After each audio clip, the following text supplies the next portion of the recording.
ఏమండి, కాస్త కాఫీ కల్పన.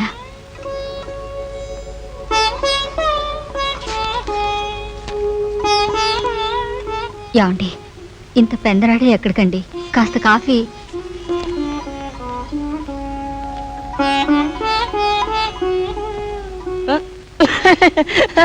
ఇదే ఉన్నాన్న, ఇది ఈ డ్రెస్ పగటి వేషంలా ఉంది. రాత్రంతా నువ్వు ఎక్కడ ఏ వేషాలు వేస్తున్నావు? ఇదేమిటి కొత్తగా అడుగుతున్నావు? రాత్రంతా ఫ్యాన్స్ అసోసియేషన్ ఫంక్షన్ దగ్గరుండి జరిపాను. Jam jam. నాన్న నాన్న అంటే అర్థం నాకు అర్ధరాత్రి తెలిసిందిరా. ఆ క్షణమే నా చీకటి తొలగిపోయింది. వెళ్ళి నీ తిండి నువ్వు సంపాదించుకున్న రోజునే మళ్ళీ గుమ్మల్లో అడుగుపెట్టు. ఇప్పటికిప్పుడు నాకేం పని జరుగుతుందన్న? దొరక్కపోతే శవాలు మోసుకు బతకరా, అది చేతకాకపోతే చావు. ఏ పని చేతకాని వాడికి బతికే హక్కు లేదురా. Get lost you good for nothing parasite.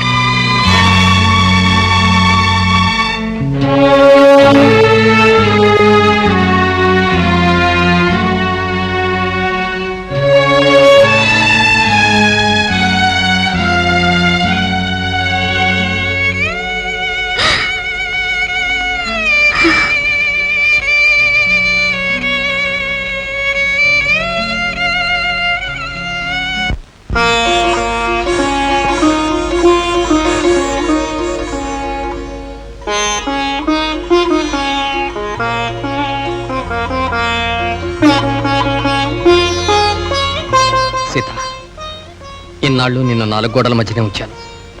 ఇప్పుడే ప్రపంచాన్ని చూడబోతున్నావు. రాజా పనిచేస్తున్న చాలా పెద్ద కంపెనీ. అక్కడ నలుగురితోటి నువ్వు మంచిగా మెలగాలి. బావా, టైం అయిపోతుంది. సర్టిఫికెట్లు అన్ని తీసుకున్నావా? అన్నీ నా దగ్గర ఉన్నాయి. బయలుదేరక. వస్తానండి.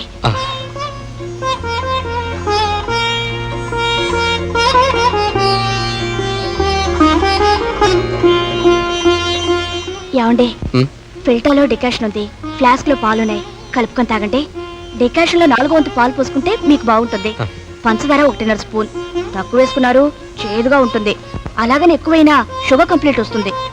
అక్క, బావ కాఫీ కలుపుకోవడం వచ్చలేవే, నువ్వు ముందురా.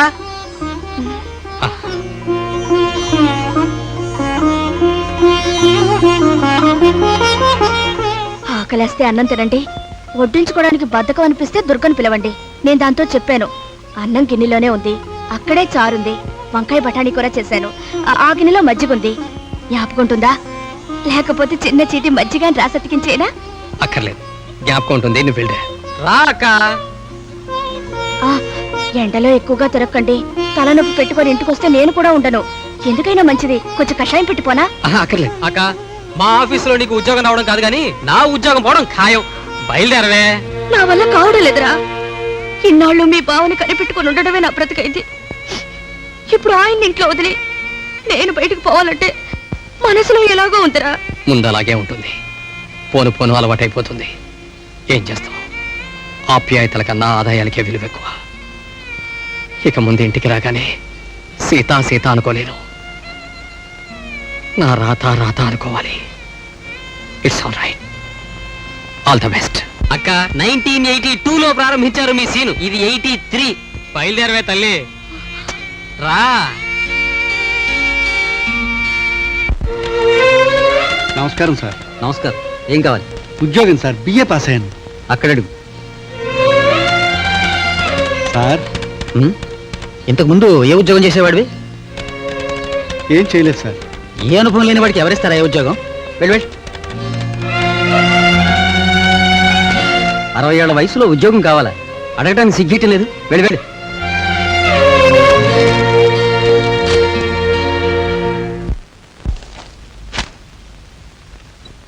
ఇదిగోండి, సంతకం పెట్టేశాను. రాజీనామా ఎలా రాయాలో రాసి మా ఆఫీస్లో ఇచ్చేయండి. అదేమిటి ఇప్పుడు రాజీనామా ఎందుకు? మీ ఆరోగ్యం కోసం, నా ఆనందం కోసం. ఒక రకంగా అది కూడా మంచిదేలే. సరే, నా వ్యక్తిగత కారణాల వల్ల ఏదో తాత్కాలికంగా రాజీనామా. ఒరే వేధవా, ఎవరిని పిలిచారు? మీ కోడల్నే? నువ్వుండగా అది వెధవెలా అవుతుంది? నిన్నే రాజీనామా ఇవ్వడానికి నిర్ణయించుకున్న తర్వాత తాత్కాలిక రాజీనామా ఏమిట్రా నీ మొహం? ఇంటి పరిస్థితులు అనుకూలించినందువల్ల ఏకంగా రాజీనామా ఇస్తున్నాను అని రాయి.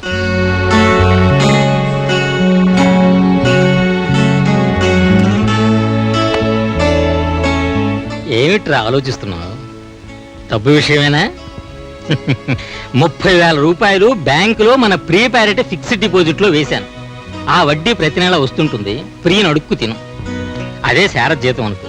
నాన్న అవునరా, నాన్ననే అంజాద్ ఖాన్ కాను. పళ్ళికిలిస్తూ మాట్లాడేవాళ్ళు పరాయి వాళ్ళు, మండిపడేటట్టు మాట్లాడేవాళ్ళు మనవాళ్ళు. మరి నేనెవరో నువ్వే నిర్ణయించు. సారీ నాన్న. సరే, మీ తండ్రి కొడుకులు ఇద్దరు సారీలు చెప్పుకుంటూ కూర్చోండి. నేను అరగంటలో హ్యాపీగా పాపతో తిరిగి వస్తాను. మావయ్య, నీ హాస్టల్కి వెళ్ళి ప్రియం తీసుకొస్తాను. ప్రియా, అరే ప్రియా, నువ్వెలా వచ్చావమ్మా? నేనే తీసుకొచ్చానురా. రాత్రంతా నువ్వు నిద్ర లేకుండా జుట్టు పీక్కొని ఆలోచిస్తూ 3 ప్యాకెట్ల సిగరెట్లు తగలెట్టినప్పుడే అనుకున్నాను ఇక శారద రాజీనామా ఖాయమని. ఇంకెందుకు ఆలస్యం, నేనే వెళ్ళి తీసుకొచ్చాను.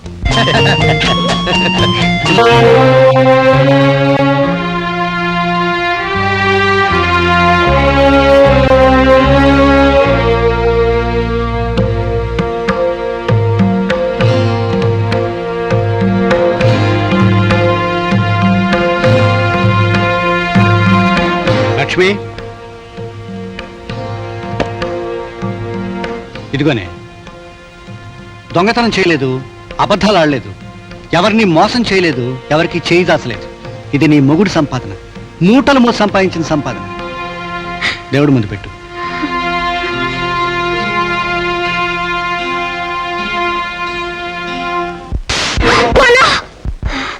అవును, నాన్నేనే. ఒక మనిషిగా, మగడిగా, మగాడిగా 1 రూపాయి సంపాదించి చూపించమన్నావే, అదిగో సంపాదించాను. ఇప్పుడు చెప్పు, నీ డబ్బెలా సంపాదించావు? ఏదో జరిగిపోయింది, తన్ను వదిలేండి. ఆగమ్మా, నువ్వు మధ్యలో రావద్దు. ఇది మా తండ్రి కూతుళ్ళ సమస్య. నేనే సమాధానం చెప్తాను. నాతో రా నాన్న.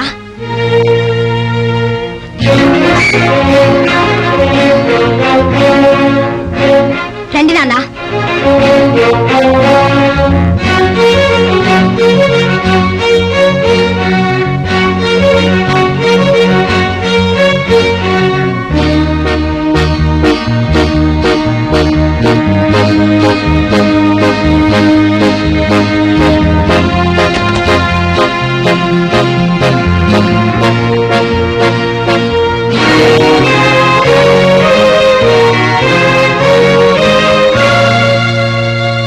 అమ్మా, ఈయన మా నాన్నగారు.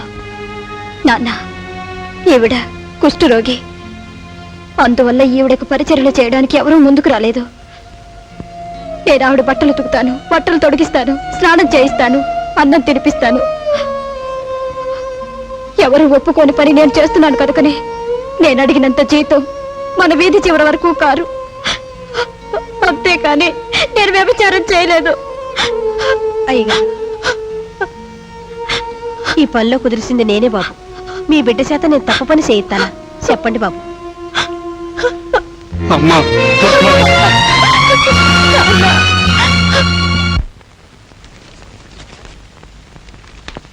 సీత, ఆఫీస్ నుంచి తిరిగి వచ్చేటప్పుడు బస్సులో రా.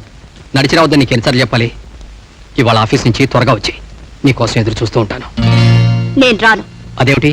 ఆఫీస్ నుండి నేను ఈ రోజు తొందరగాను రాను, ఆలస్యంగాను రాను. అసలు రాను. ఎందుకని? మీరేం ఆఫీస్కి వస్తారు. నేనా? ఎందుకు? ఈ రోజు జీతాల రోజు.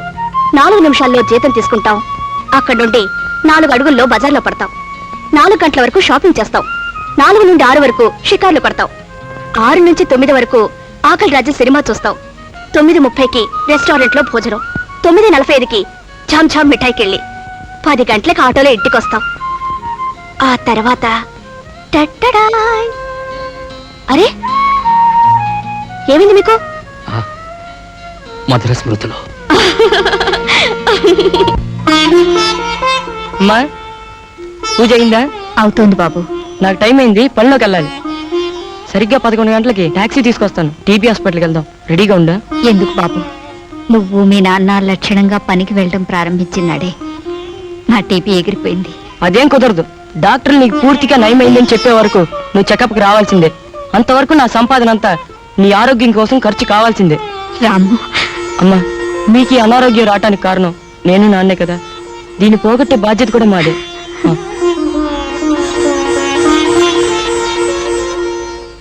నమస్కారం సార్. రారా, కూర్చో కూర్చో. మీ ఆవిడకి ఇక్కడ ఉద్యోగం దొరికిందిగా? చిత్తం అంతా తమదయ్య. నాదే ఉందిలే, ఏదో నాకు చేతనం చేశాను. ఇదిగో మీ ఆవిడ వెంటనే వచ్చి ఉద్యోగంలో చేరమను. ఆవిడ పిల్లలతో బయలుదేరి 10వ తారీఖు ఇక్కడికి వస్తున్నట్టుగా ఉత్తరం రాసింది. మరి ఇంకే ఇంతలోనే చిన్న చిక్కు. ఇంకా చిక్కేవిడయ్యా నాయన? అప్పుల బాధ పడలేక మా ప్రొపరేటర్ గారు పెట్రోల్ బంక్ అమ్మేశారు. ఆయనకి పాలకొల్లో బత్తాయి తోట ఉంది. అది అమ్మేసేదాకా నన్ను ఆ తోటను చూసుకోమని వెంటనే పాలకొల్లు పొమ్మన్నారు. సరే పొమ్మన్నారు. అయితే ఇప్పుడు ఏమైంది? వచ్చే 9వ తారీఖున నేను గోదావరి ఎక్స్ప్రెస్లో బయలుదేరి పెడుతున్నాను. అదే రోజు మా ఆవిడ అక్కడ అమలాపురం నుంచి ఇటు వస్తుంది.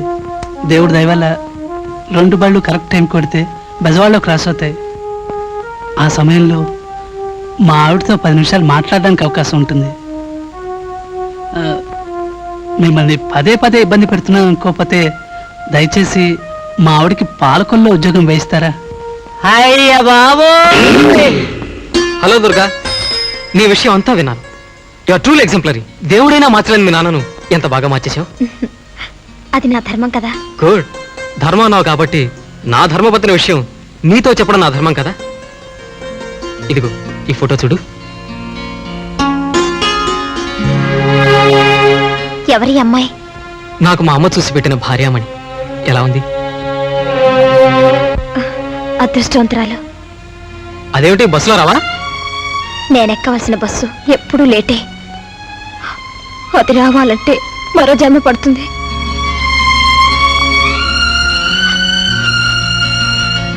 రాజా, ముందు కళ్ళు తుడుచుకో చెప్తాను. మా అమ్మ నా కోసం చూసిన అమ్మాయి ఫోటో చూసావు, మరి నేను నా కోసం చూసిన అమ్మాయి ఫోటో చూడవా? ఏది? ఉమ్.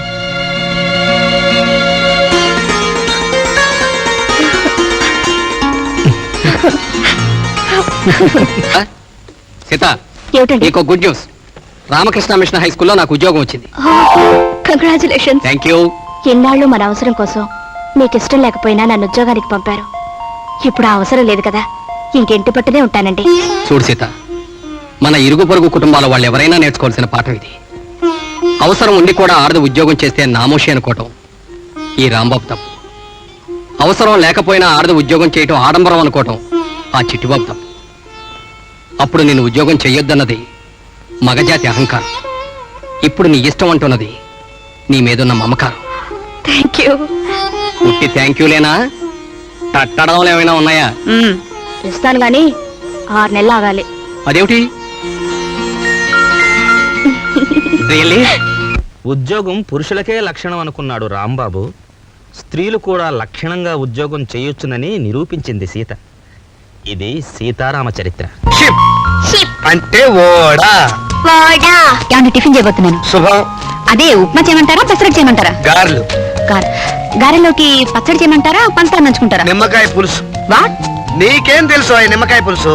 చెప్పింది చెయ్యి. ఈ ఇంటికి నేను మహారాజుని, నువ్వు మహారాణివి. చిత్తం సార్. దాంపత్యం కన్నా గొప్ప హోదా గల ఉద్యోగం లేదని శారద, సంతృప్తి కన్నా గొప్ప సంపద లేదని చిట్టిబాబు. తెలుసుకోవటం ఇది వీరి చరిత్ర.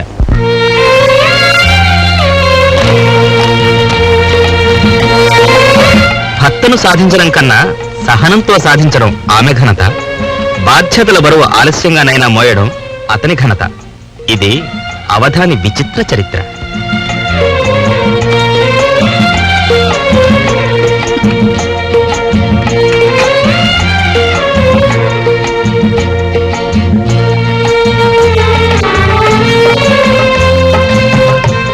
ఆఫీస్కా? అవును సార్, పిలుస్తాను. అలాగే.